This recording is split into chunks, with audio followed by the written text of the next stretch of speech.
You've probably watched hundreds of videos on productivity hacks, routines, and how to stop procrastinating. Okay, maybe not hundreds, at least a dozen, or enough to know the advice. And yet, you still find yourself in the same loop, putting things off and doing the easy stuff, but avoiding the one task that actually matters. So at some point, the question becomes, why am I like this? What if I told you the real reason you procrastinate has nothing to do with laziness and everything to do with how the task makes you feel? And once you understand that, procrastination stops being something you fight or force your way through and starts becoming something you decode and consciously choose to respond to. By the end of this video, you'll be able to identify the specific triggers behind the tasks you avoid. And once you know the trigger, you'll have a practical framework for responding in a way that actually creates momentum instead of guilt, pressure, or self-blame. Hi, and welcome back to my channel. If you're new here, I'm Kriti. This channel is where we talk about the mindset shifts, systems, habits, and strategies that help you build inner clarity and take meaningful action towards your goals. Okay, so let's jump into it. Here's why busy people still make no progress. I've always been someone who keeps to-do lists. I like getting things out of my head, and I like building systems that make my days more predictable. Because let's be real, life is chaotic and uncertain, and adding structure reduces overwhelm.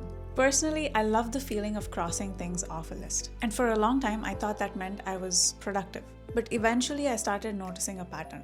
I could finish more than half the things on my list in a single day and still feel like I hadn't made any meaningful progress. It was because the one task that actually mattered, the one that required courage, focus, or stepping into uncertainty, kept getting pushed to tomorrow. And that's when I realized that procrastination wasn't just about avoiding the work, it was avoiding the discomfort attached to the work. So no, you're not lazy, you're just bracing for how the task is going to make you feel. And if you don't understand what that emotional trigger is, you'll stay stuck, no matter how driven, capable, or ambitious you are. And once you start seeing it from this perspective, procrastination stops being a confusing feeling and starts being a predictable response you can decode with some self-awareness. I found that procrastination falls into one of four emotional categories. So these are four different causes that can lead to the same behavior. And most people never identify these causes, and that's why they stay stuck. So let's break them down. Here are the four triggers of procrastination. 1. The task feels boring. This one's pretty obvious. Things like administrative work, chores, maintenance stuff.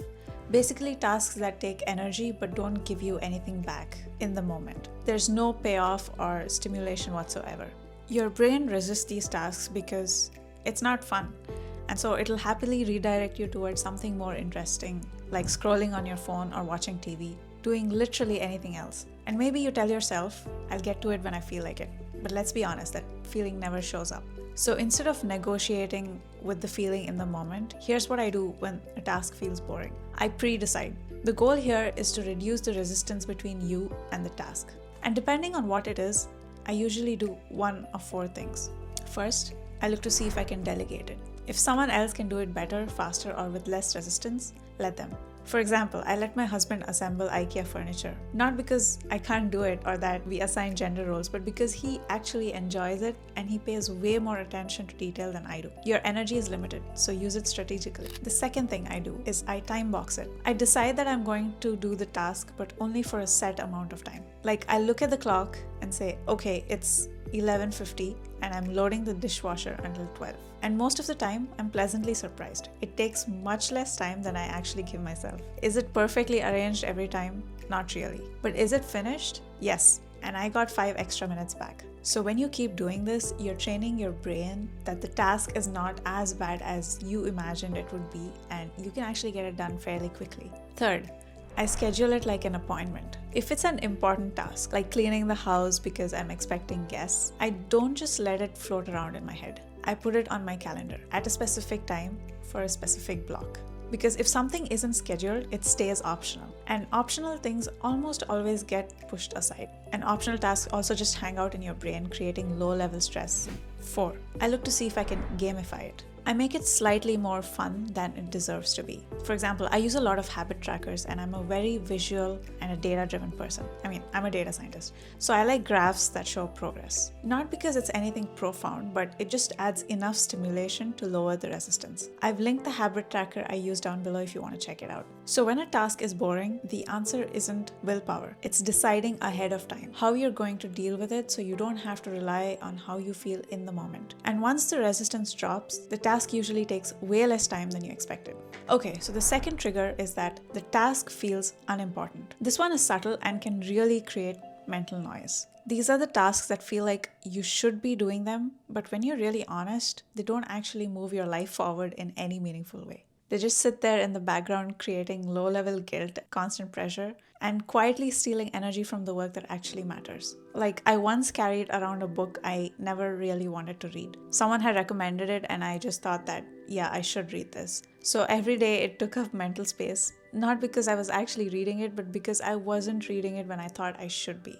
And eventually I asked myself a better question. Does this actually change my trajectory? Does this meaningfully contribute to my life? And if the honest answer is no, I just remove it. Focus requires subtraction. So here's the rule of thumb. If a task doesn't move the needle, it doesn't deserve your attention. And dropping it isn't failure. Clarity doesn't come from doing more. It comes from doing less on purpose. The third trigger is that task feels intimidating. And this is where most ambitious people get stuck. You have big goals, high standards, but unclear paths. You know you want to do this thing, but you just don't know where or how to start. So one of two things usually happens. Either you want to get it right, so you don't start at all, or the task requires a skill that you don't have yet, and you don't even know where to begin because it feels overwhelming. Sorry to break it to you, but this is perfectionism disguised as preparation. The solution isn't waiting for confidence. If a task feels overwhelming, the move is to lower the entry point. And by the way, I have another video where I talk about where real confidence actually comes from. I'll link it in the description below. When I didn't know how to edit videos, I didn't start by binge watching tutorials. I first downloaded the software and then I imported one clip into it. That's it. The action was embarrassingly small and almost silly. But that's the point. Your first step isn't supposed to feel impressive. It's supposed to feel easy to start. It's like that quote that says, "The purpose of the first draft is to get written, not published."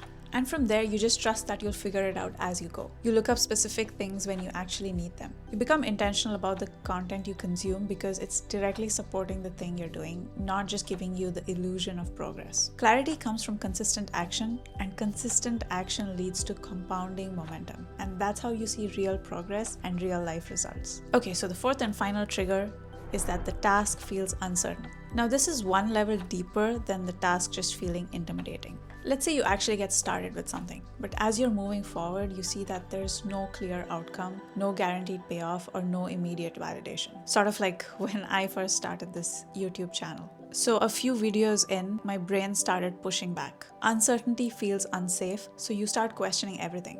Like, why am I even doing this? Is this worth it? You find yourself waiting for more proof, more motivation, or some external reason to keep going. But the truth is, uncertainty is unavoidable in anything meaningful. So instead of trying to eliminate it, you have to learn how to contain it. And here's 3 ways I learned to do that. 1, I built accountability systems.